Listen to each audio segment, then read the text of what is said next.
की भारत माता की मेजर आशीष पाठक अमर रहे, आशीष अमर रहे, भारत माता की भारत माता की। अगर यहाँ किसी को देखना है कि देश के लोगों की भावनाएं और जज्बात क्या कह रहे हैं, तो वो मेजर के घर के बाहर आकर देखें। अमर रहे, मेजर आशीष अमर रहे, भारत माता की भारत माता की मेजर आशीष पाठक अमर रहे, मेजर आशीष पाठक अमर रहे।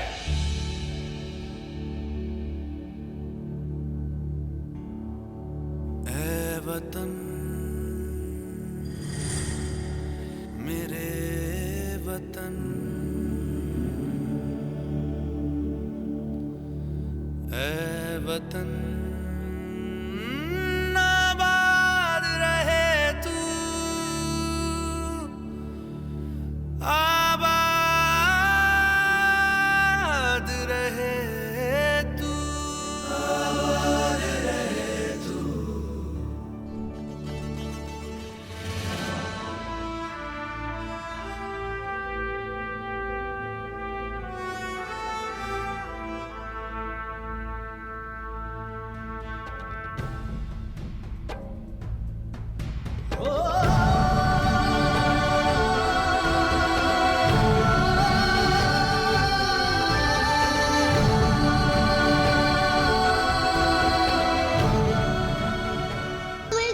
अमीर चाचा पापा आए। अमीर चाचू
अरे देखो शहीद आशीष आ गए, शहीद आशीष आ गए।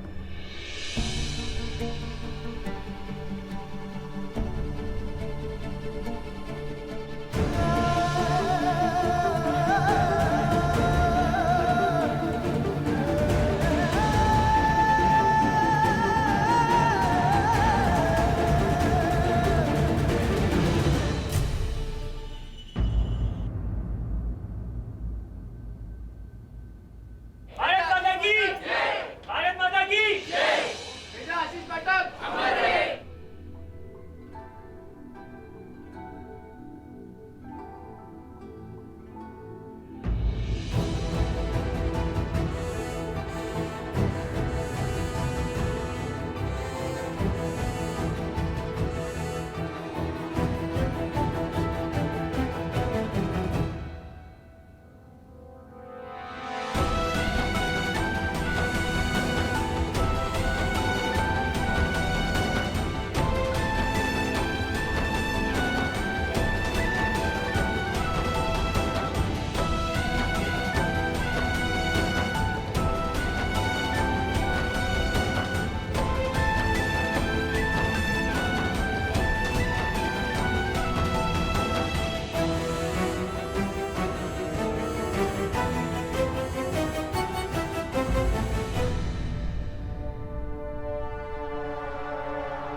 पापा का चश्मा।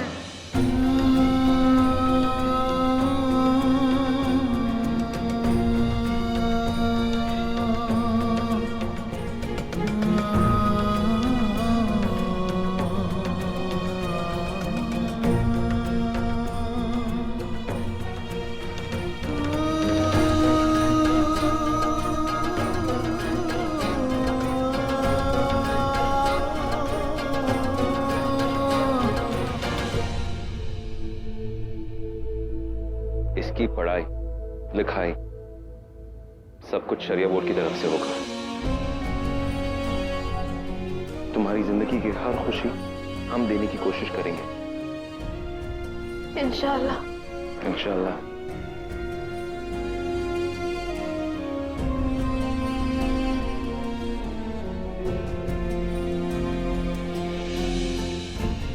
एक कबीर में दो कबीर बसे हैं, एक शरिया कानून पर चलने वाला सच्चा मुसलमान और दूसरा मुल्क पर कुर्बान होने के जज्बे से लबरेज। जब तक सूरज चांद रहेगा, तेरा नाम रहेगा। जब तक सूरज चांद रहेगा, आशीष तेरा नाम रहेगा। जब तक सूरज चांद रहेगा, आशीष तेरा नाम रहेगा। जब तक सूरज चांद रहेगा, आशीष तेरा नाम रहेगा। जब तक सूरज चांद रहेगा, आशीष तेरा नाम रहेगा।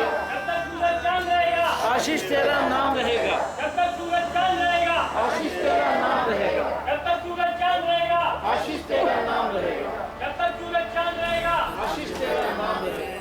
जब तक सूरज चांद रहेगा, आशीष तेरा नाम रहेगा। जब तक सूरज चांद रहेगा। आशीष तेरा नाम रहेगा। है वतन वतन मेरे आबाद रहे तू, है वतन वतन मेरे आबाद रहे तू। मैं जहाँ रहूँ जहाँ मैं याद रहे तू, मैं जहाँ रहूँ जहाँ मैं याद रहे तू। है वतन मेरे वतन। जय हिंद। जय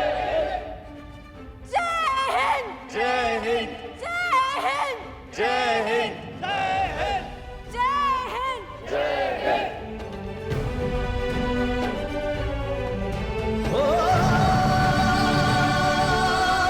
आज हम अपने शहीद पति की कसम खाते हैं कि हम अपने इकलौते बेटे अंकुश को भी फौज में भेजेंगे और वो भी दुश्मनों से अपने पापा की तरह बहादुरी से लड़ेगा।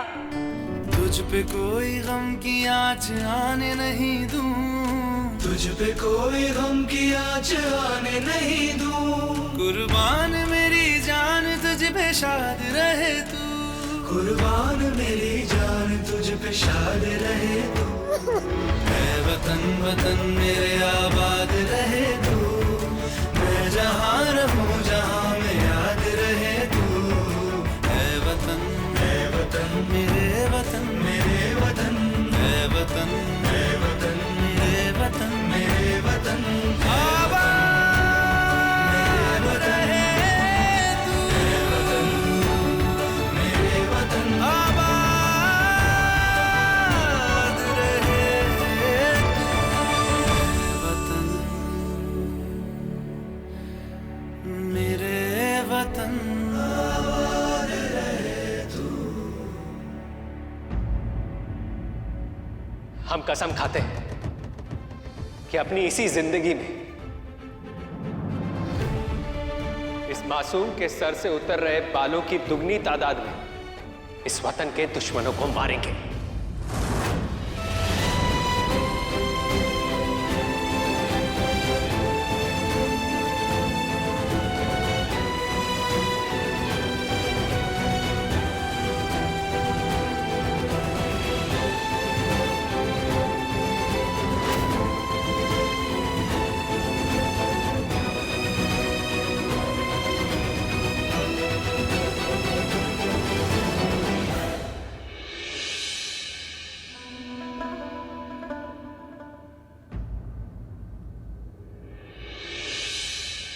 सबसे पहले शहीद मेजर आशीष पाठक और धमाके में अपनी जान गंवाने वाले सारी शहीदों के लिए शरिया बोर्ड की जानिब से हम सब 2 मिनट खामोश रहें और ये हम खिराज अकीदा की तरह पेश करेंगे। और हाँ, हम उम्मीद करते हैं आप सबसे कि आप इन शहीदों के लिए दुआ करेंगे।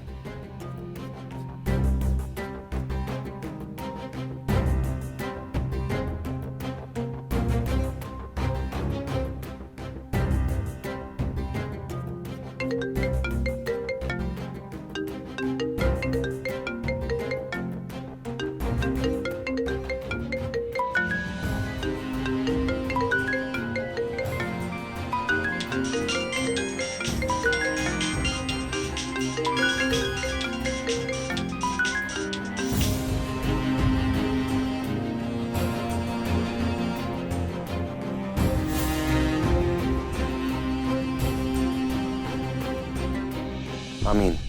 आमीन। हम माफी चाहते हैं, हमें पता नहीं।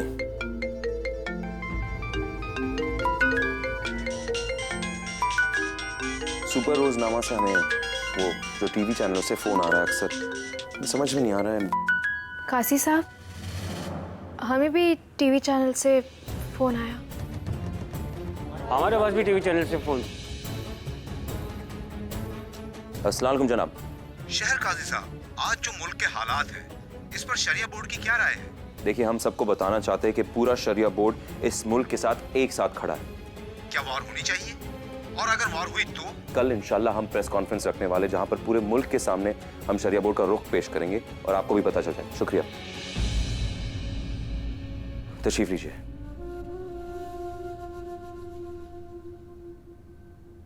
आप सब मेंबरान का इस हादसे को लेकर रुख क्या है, आप सब हमें लिख कर दीजिए और उसके बाद उसे गौर तलब करके शरिया बोर्ड से एक जॉइंट स्टेटमेंट रिलीज होगा। इस वक्त हम एक साथ अपनी मुल्क के साथ खड़े, हम एक नजरिए से अपनी फौज और अपनी सरकार के साथ खड़े। अब ये सारी बयानी बातें को परे करते हुए सबसे अहम मुद्दे पर हम बात करते हैं। शहीद मेजर आशीष पाठक। मेजर आशीष पाठक ने इस मुल्क के लिए अपनी जान कुर्बान की है, लेकिन इस सबसे परे जो सबसे अहम बात है वो है शहीद मेजर आशीष के बेटे अंकुश की पढ़ाई और लिखाई यानी स्कूलिंग का पूरा खर्चा हमने शरिया बोर्ड की तरफ से देने का मन बनाया। ये हमारी राय है। अब हम आप सबसे पूछना चाहते हैं कि आपका नजरिया क्या है, आपकी राय क्या है? काजी साहब, आपकी सोच तो बहुत अच्छी है। ये काम ना तो आपका है ना हमारा है, ये काम तो मुल्क का है। बिल्कुल, ये तो सारे मुल्क वालों की जिम्मेदारी है कि शहीद फौजियों के बच्चों को एक बेहतर कल मिले। हमें लगता है कि हम सबकी इसमें एक ही राय है कि ये काम होना चाहिए। जी जरूर, हाँ हम एग्री करते हैं। हाँ। ये तो हमारी तरफ से उस इंसान के लिए बहुत मामूली सी मदद है जिसने अपने मुल्क की हिफाजत के लिए अपनी जान दे दी। हमसे तो और जो हो सकेगा वो हम करेंगे। अपनी मुल्क के लिए ये जज्बात देखकर ना हमें तहे दिल से सिर्फ और सिर्फ खुशी हो रही है। अब इंशाअल्लाह ताला अंकुश की जिंदगी हम खुशी से संवारने में कुछ मदद कर सकेंगे इंशाअल्लाह। लेकिन जनाब काजी साहब जी, इस काम में एक अड़चन है।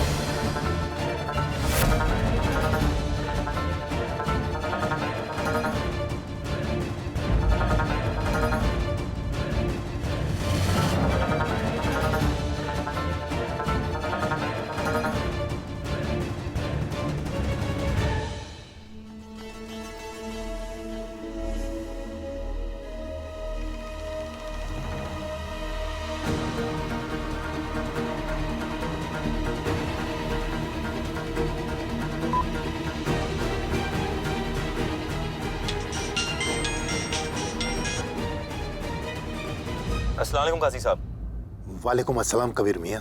काजी साहब, असल में हमें आपसे एक जरूरी बात करनी थी। हाँ हाँ।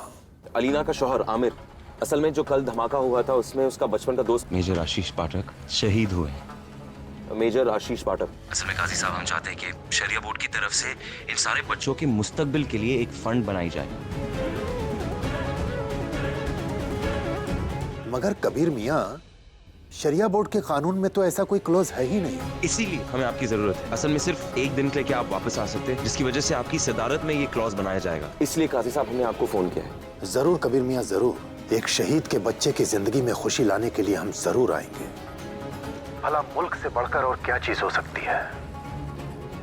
हम आज ही लखनऊ के लिए निकल रहे हैं। अल्लाह हाफिज। तो क्या सोचा तुमने? बनाओगे रिजवान को शहर काजी? करोगे अपनी गलती का खसारा? दोगे हमारे मरहूम शौहर की रूह को सुकून? शरिया बोर्ड की कल मीटिंग है और हमें आज ही लखनऊ के लिए निकलना होगा। जाओ, बिल्कुल जाओ और जाकर रिजवान को शहर काजी बनाओ। उसने लाख इनकार किया हो, लेकिन उसके इनकार के कोई मायने नहीं है। अरे वो तो छोटा सा बच्चा था, उसे तो ये पता भी नहीं है कि उसके दादा का पुश्तैनी घर छोड़कर उसके वालिद तुम्हारे शहर काजी बनने के बाद कैसे दर दर भटकते रहे और आज तक किराए के मकान में रह रहे हैं, जबकि तुम पुश्तैनी घर में ऐश कर रहे हो। भाभी जान, अल्लाह गवाह, हमने भाई साहब को कई बार साथ आने के लिए कहा था, लेकिन उन्होंने हमेशा ही हमें मना कर दिया। अब हम इसमें... अरे वाह, क्या बात है। आप दोनों को यूं बात करते देख हमारे दिल को बहुत तसल्ली हुई। तुम बहुत जल्दी आ गए आज। अम्मी जान, बात यह है कि हमारा ट्रांसफर बनारस के यूनानी हॉस्पिटल से लखनऊ के यूनानी हॉस्पिटल में हो गया। वहां कुछ डॉक्टर्स की कमी हो गई है, इसलिए हमें कल से ही ज्वाइन करना पड़ेगा। अरे वाह, मुबारक हो बेटा, तुम्हारी मंजिल तुम्हें खुद लखनऊ की तरफ खींच रही है।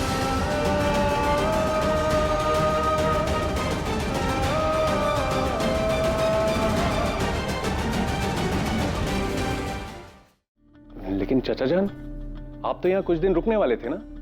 आए तो हम इसी इरादे से थे कि भाई साहब के 40वें तक यहाँ रुकेंगे, मगर अब शरिया बोर्ड की मीटिंग आ गई है तो हमें आज ही जाना होगा। तुम भी हमारे साथ चलो लखनऊ।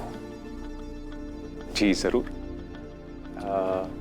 अम्मी जान, आप यहाँ अकेले क्या करेंगे?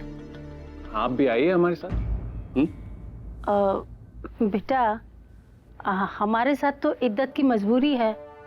हम 4 महीने 10 दिन घर से बाहर नहीं जा सकते। अम्मी, आप कहीं बाहर कहाँ जा रही हैं? आप तो अपने ही घर जा रही हैं। हाँ भाभी जान, वो आपका ही घर है, चलिए ना। अभी तो बहुत जोश में बोल रहे हो, पहले सलमा से तो पूछ लो। हमारी देवरानी को हमारा आना बर्दाश्त होगा?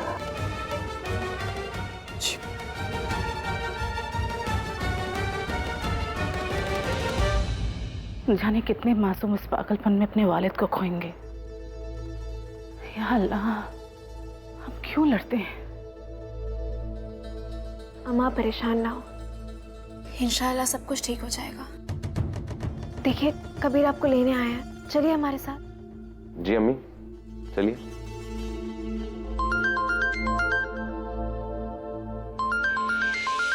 तुम्हारे अब्बा। रिजवान का तबादला लखनऊ शहर में ही हो गया है और वो हमारे साथ हमारे घर में ही रहेगा। और हाँ, साथ में भाभी जान भी।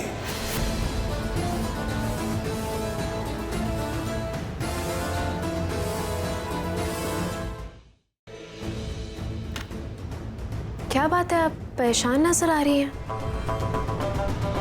बेटा, तुम्हारे अब्बा आ रहे हैं। ये तो बहुत खुशी की बात है। असल में अम्मी जान, हमने काजी साहब को वापस बुलाया था। कल शरिया बोर्ड में बहुत ही अहम मीटिंग है एक मुद्दे को लेकर, इसलिए।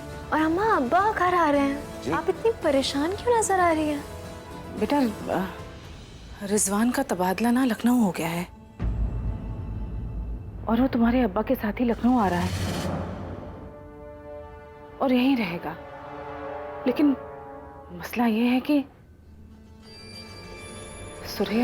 सुरैया भाभी जान भी उनके साथ ही आ रही है और यहीं रहेंगी वो। रिजवान भाई और बड़ी अम्मा इतने सालों बाद। हमें माफ कीजिएगा, हमारा मतलब गलत मत समझना अम्मी। उन लोगों के यहाँ आने से परेशानी क्या है हमें? बेटा, हमारी सुरैया भाभी जान ना बहुत मुश्किल औरत है। हर वक्त हर बात पे उनकी शिकायत होती है। वो ना हमारी नाक में दम कर देंगी यहाँ के, और कुछ नहीं। पर अम्मी, रिजवान भाई है ना, वो संभाल लेंगे। पता है कबीर, रिजवान भाई और हम बचपन में एक साथ खेला करते थे। अब तो वो आलिम बन गए हैं तुम्हारी तरह। और अम्मी ज़ारा कह रही है कि रिजवान भाई सब संभाल लेंगे। रिजवान मियाँ हमारी तरह आलिम भी है। अब हमसे अलग है या हमारी तरह है, वो मिलने के बाद ही पता चलेगा।